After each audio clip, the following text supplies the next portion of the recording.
You ever stand in the rain in a jacket that cost you $300 and still get wet? The seams leak, the hood funnels water straight down your neck, and somewhere on the tag it still says waterproof. Let me ask you something. How many times have you replaced a rain jacket in your life? Because I'm willing to bet it's more than once. Now think about this. Roman soldiers spent years on campaign. Britannia, Germania, the Alps in winter, mud, rain, sleet, river crossings, week after week with no REI around the corner and no replacement gear getting shipped to the front. They had one cloak, no synthetic membranes, no DWR coating, no bonded lining that starts peeling after 2 seasons. Just wool, and it worked.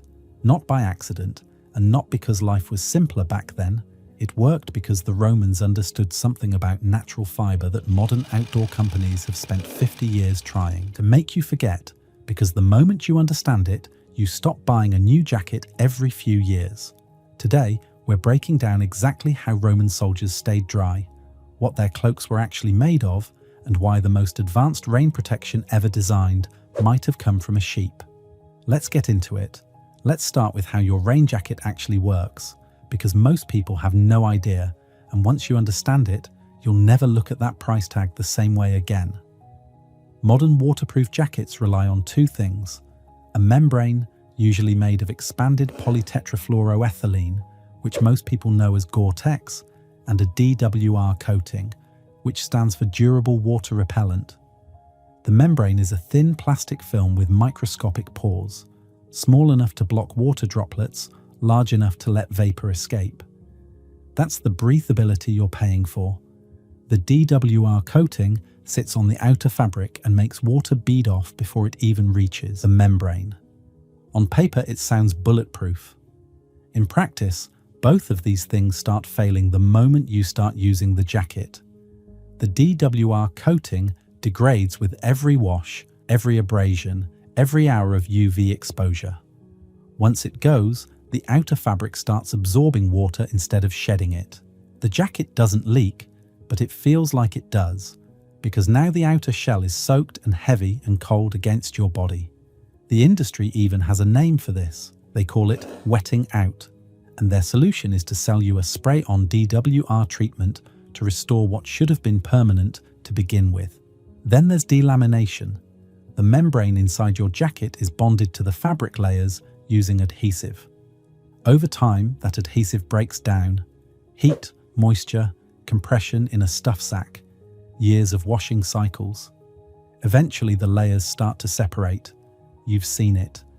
That bubbling, peeling feeling on the inside of an older jacket. Once that starts, the jacket is done. You throw it away and buy another one. And the DWR coating itself carries a problem most brands don't advertise. For decades, the industry used PFAS chemicals to create that water-repellent finish. PFAS are known as forever chemicals because they don't break down in the environment or in the human body. Regulatory pressure has pushed brands to phase them out, but the replacements are still synthetic, still degrade over time, and the jury is still out on their long-term safety. Here's what all of this adds up to. The average high-performance rain jacket lasts somewhere between 3 and 7 years before the waterproofing becomes genuinely unreliable. Some fail faster. The price of the jacket has almost no bearing on how long it lasts, because every jacket, regardless of brand, depends on the same fundamental chemistry. And that chemistry has an expiry date built into it. Now think about what that system actually requires to function. You need chemical manufacturing plants producing PFAS alternatives. You need factories laminating membranes to synthetic textiles. You need global supply chains delivering replacement jackets when yours fails. You need the whole industrial machine running smoothly all the time just to keep you dry. The Roman soldier had none of that. No factories, no chemistry labs, no supply chain stretching across continents. Just a sheep, some skilled hands, and an understanding of natural fibre that took centuries to develop, and about 50 years of synthetic marketing to make us forget. And to understand what that sheep actually gave them, you need to rethink everything you think you know about wool. Most people think of it as just a fluffy, natural fibre, something your grandmother knitted with, something that shrinks in the wash. Itchy, old-fashioned, primitive. That's completely wrong. Wool is one of the most sophisticated materials on the planet, and it didn't come from a factory. It came from millions of years of biological engineering.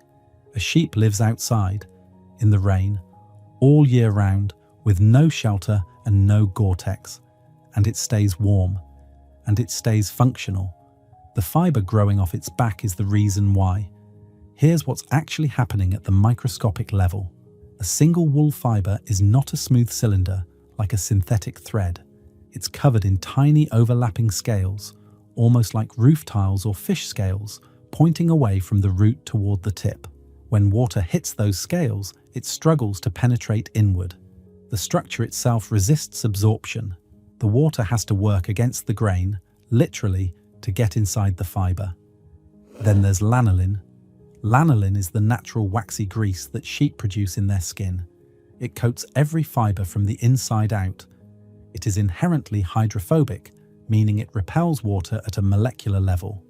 This is not a coating that gets sprayed on in a factory and wears off after 2 seasons. It is part of the fibre itself, produced by the animal continuously while it's alive. When Romans left the lanolin in their wool deliberately, as the historical sources confirm they did for capes and military cloaks, they were preserving a water-repellent system that needed no maintenance, no retreatment, and no chemistry lab. But here's where wool gets genuinely remarkable. Even when water does eventually penetrate, when the rain is heavy enough and long enough that some moisture gets through, wool does not stop insulating. This is the thing that kills cotton and most synthetics in wet conditions. Cotton absorbs water aggressively, loses its structure, and collapses flat against your skin. It no longer traps air. It no longer insulates. In survival terms, wet cotton is genuinely dangerous. It's a major cause of hypothermia in outdoor environments. Wool behaves completely differently. The inner core of each fibre, called the cortex, can absorb a significant amount of moisture without that moisture reaching your skin or destroying the air pockets between fibres. The fibre swells slightly when wet, but the overall structure holds.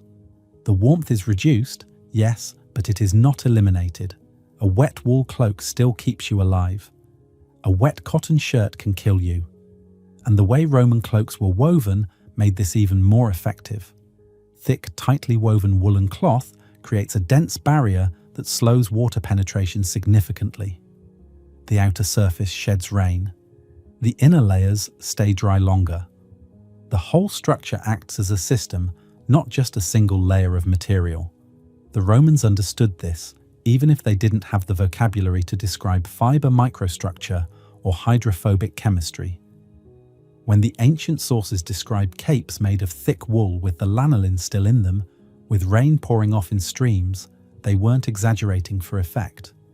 They were describing a material that actually worked that way, not because they got lucky, but because wool, left close to its natural state and woven with skill, is one of the most effective rain protection systems ever developed. No factory required, no adhesive, no expiry date. Now let's talk about what they actually built with it, because here's what most people never consider. Roman soldiers didn't carry one cloak designed to do everything. They had a system of garments, each one chosen with a specific logic, each one working with the properties of wool rather than fighting against them. The most common military cloak was the sagum. Think of it as standard issue outerwear for the Roman army. It was thick, coarse, heavy wool, woven dense enough to be stiff. It probably originated in northwest Europe, which is worth pausing on for a second. The people living in Britannia and Gaul before the Romans arrived had already figured out, over centuries of wet, cold, miserable weather, what kind of fabric you needed to survive it. The Romans adopted it. You take what works and you scale it across an empire.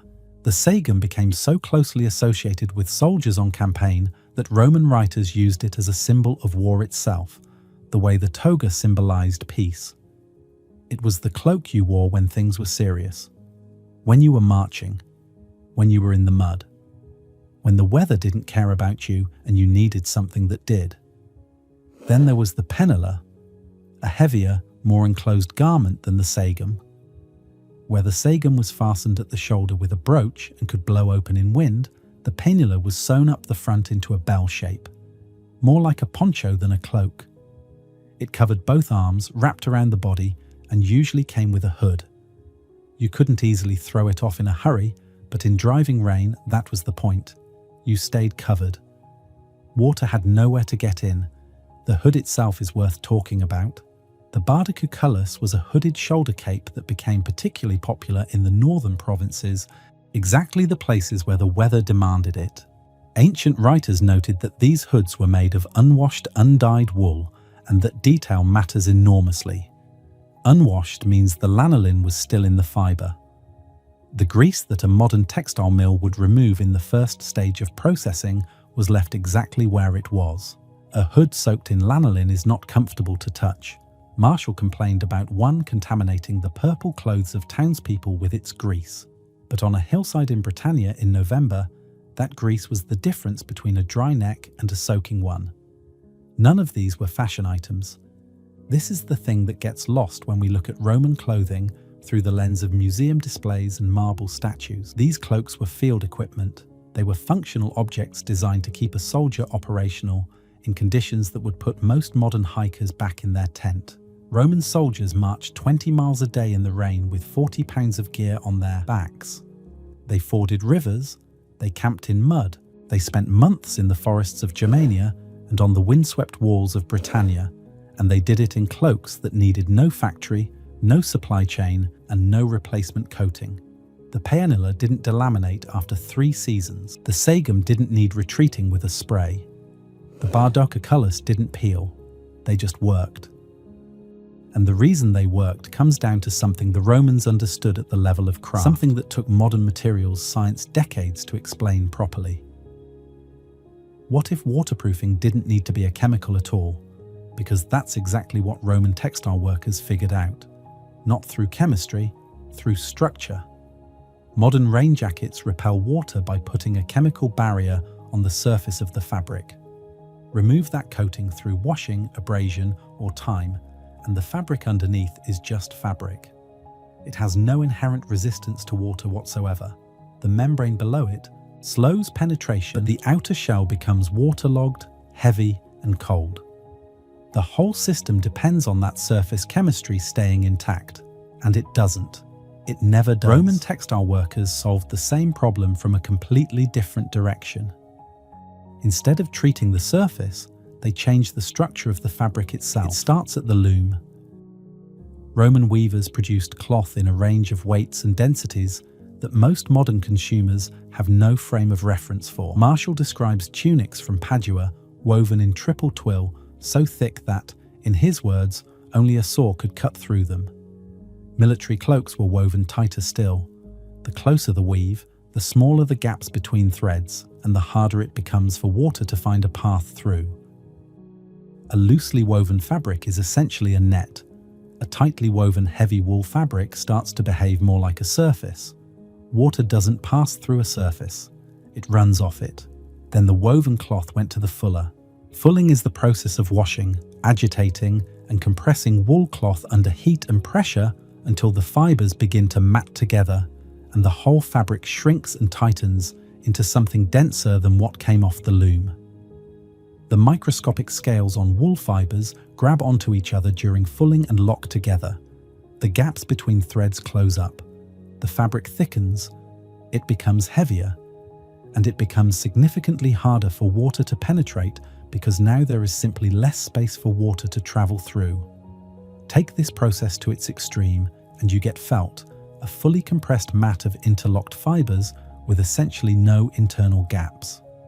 Rain landing on a thick felted wool cloak hits something closer to leather than fabric. It has nowhere to go except down and off. And here is the crucial difference between this approach and the modern one. A DWR coating wears off. Delamination is irreversible. Chemical treatments degrade. But structural density doesn't wear off. You cannot wash density out of a fabric. You cannot abrade it away on a rough surface. The structure is the material. In fact, the older a well-made woolen cloak got, the better in some ways it performed. Continued use and washing caused further felting over time. The fibres packed tighter, the surface smoothed. The cloak that a soldier had worn for 2 years on campaign was arguably more weatherproof than the one he started with, not less. Think about how different that is from what you own right now. Your rain jacket is at its best the day you take it out of the box. From that moment, it is declining. Every wash, every day in the sun, every time you stuff it into a pack, the coating is a little worse than it was before. You're in a race against degradation from the first time you put it on. A Roman soldier's cloak ran that race in the opposite direction. And that tells you everything about the difference in priorities between then and now. Because here is the thing, nobody in the outdoor industry wants you to sit with. We didn't end up with jackets that last 3 to 7 years because that's the best we could do. We ended up there because that's the best outcome for a business model built on replacement. Roman clothing was expensive, not in the way we use that word today, where expensive means a high price tag on something mass-produced. It was expensive in the original sense. It took enormous amounts of human time and skill to produce. Shearing, cleaning, spinning, weaving, fulling. Weeks of labour for a single cloak. Because of that cost, Romans treated clothing the way we treat property. It appeared in wills. It was listed in marriage settlements as part of a dowry. It was patched and mended and passed down. When a tunic wore out, the decorative panels were carefully removed and sewn onto a new one. When a cloak thinned in places, it was patched. When a cape got old, the worn sections were cut away and the remaining cloth was repurposed into something smaller. Nothing was thrown away, because throwing it away meant replacing it, and replacement was neither cheap nor easy. Cato, writing instructions for running a Roman farm in the 2nd century BC, specified that farm slaves should receive a thick woolen cloak every other year, and that when the new one was issued, the old one should be taken back and made into patchwork. That's not poverty. That's a philosophy. An object has value for as long as it can serve a function, and your job is to keep it functional for as long as possible. Now compare that to a Gore Tex jacket. When the DWR coating wears out, most people don't even try to restore it. They buy a new jacket. When the lining starts to delaminate, the jacket goes in the bin. The repair infrastructure for modern technical outerwear barely exists. There are a handful of specialist companies that can relaminate a jacket membrane, but the cost often approaches the price of a replacement, and most brands don't support it. The system is not designed for repair. It is designed for replacement, and replacement requires the entire industrial supply chain to be running smoothly. The membrane factory, the chemical plant producing the DWR treatment, the logistics network getting it to the store itself. Take any link out of that chain and your jacket is irreplaceable. A Roman soldier in Britannia could have his cloak repaired by anyone with a needle and thread. A particularly damaged section could be cut out and patched with new cloth. If the whole thing wore through, the raw material to make another one was walking around in a nearby field. The system was local, repairable, and completely independent of infrastructure that could fail. This is the difference between survival logic and consumer logic. Survival logic asks, how long will this work? Can I repair it? Does it depend on things I can't control? Consumer logic asks, how good is it right now? How does it look? When will I want to upgrade? We didn't abandon durable clothing because wool stopped working. It still works exactly as well as it ever did. We abandoned it because durable things are bad for business. A cloak that lasts 30 years and can be patched indefinitely is a commercial disaster. A jacket with a built-in expiry date is a reliable revenue stream. The Romans optimized their clothing for campaigns that lasted years, winters that had no end date, and supply lines that could be cut at any moment. They needed gear that worked without infrastructure, could be repaired without specialists, and got better with age rather than worse. We optimized for a quarterly sales cycle. The technology isn't the problem, the priorities are. Roman soldiers didn't have a warranty card. They didn't have a gear closet full of backups. They had one cloak, built from a material that evolution spent millions of years perfecting, woven by people who understood that density, weight, and lanolin were not primitive solutions. They were the right ones. Your $300 jacket will be in a landfill before a well-made wool cloak even starts to break in. That's a choice someone made for you and kept making every single time you needed a replacement. The Romans didn't have better technology, they had better priorities, and somewhere along the way, we traded longevity for convenience and called it an upgrade. So I want to leave you with a question. Would you actually switch to wool over a modern rain jacket, or has the outdoor industry got you too convinced that synthetic is always better? Let me know in the comments below. Thanks for watching, and I'll see you in the next one.